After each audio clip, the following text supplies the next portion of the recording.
บาทนี่ก็ได้ที่ได้ทางเลยพี่น้องเอ้ยนี่แหละนี่หลังจากเพิ่นแกงเช็ดเป็นที่เรียบร้อยทุกคนแกงหน่อไม้ใส่ห้อยเนาะ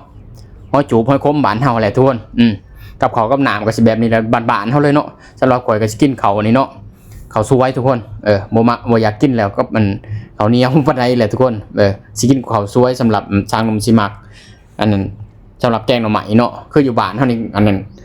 เฮ็ดเป็นหมอใหญ่มาเลยทุกคนสำหรับข้าวสวยข้าวจ้าวบ้านเฮานะทุกคนเขาหุงเป็นหมอเนาะหุงใส่เต้านะทุกคนโอ้จะเขาเฮ็ดได้ก็บ่จักดอกแต่ช้างนมสิกินแบบนี้เนาะสำหรับกินอันแกงหน่อไม้ต้องกินกับอันข้าวจ้าวข้าวสวยบ้านเฮากินหลายคนนี่แซ่บทุกคนหยาดมือกันกินนี่แซ่บขนาดทุกคนโอ้ยขินหอดอยู่บ้านอยู่ซองเนาะคนเฮงหลายกว่านี้หลายเฮือนทุกคนมาลุมมาจุ่มอยู่ในเฮือนช้างนมมันเวลาแกงหน่อหมอกหน่อไม้บ่หรือว่าตำหอกตำหุงนะโอ้ยบ่อยากเว้าพี่น้องเอ้ยม่วนขนาดแตกอยู่หึ่นเนาะอยู่เฮือนช้างนมนะส่วนนั้นสิเป็นน้องเคยข่อยเนาะเราจะบ่กินได้ทุกคน เราบ่กินแกงหน่อไม้เนาะเราก็สิกินพวกต้มพวกจืดนั่นแหละบ่จักน้ำลาวดอกส่วนทีมงานเฮาก็ใส่เราเต็มที่เลยนี่พี่น้องเอ้ยม่วนหึ่นคือกันอยู่นี่กะเพราะว่ามีแต่ญาติพี่น้องกันหมดเนาะมีแต่เอื้อยมีแต่น้องเนาะส่วนอยู่ข้างๆช้างนมนี่ก็สิเป็น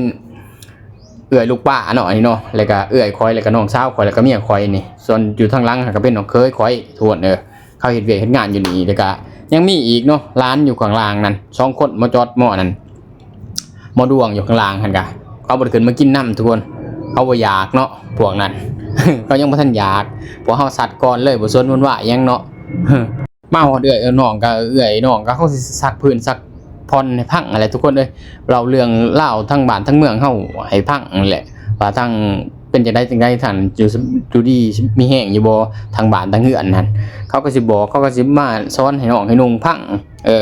ก็สิแบบนี้แหละเฮาไปหากันดนๆไปหาที่ทุกคนเลยเพื่อสร้างมันสิไปหาเอื้อยหาน้องเนี่ยมันบ่แม่นของง่ายทุกคนเอ้ย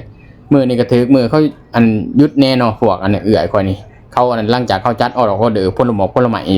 เขาส่งผลไม้เนาะเฮ็ดงานส่งผลไม้เนาะงานอยู่นี่กันช้างนมบ่ได้เป็นอันช่างนี่ช้างนมได้มาเฮ็ดแล้วทุกคนเอ้ย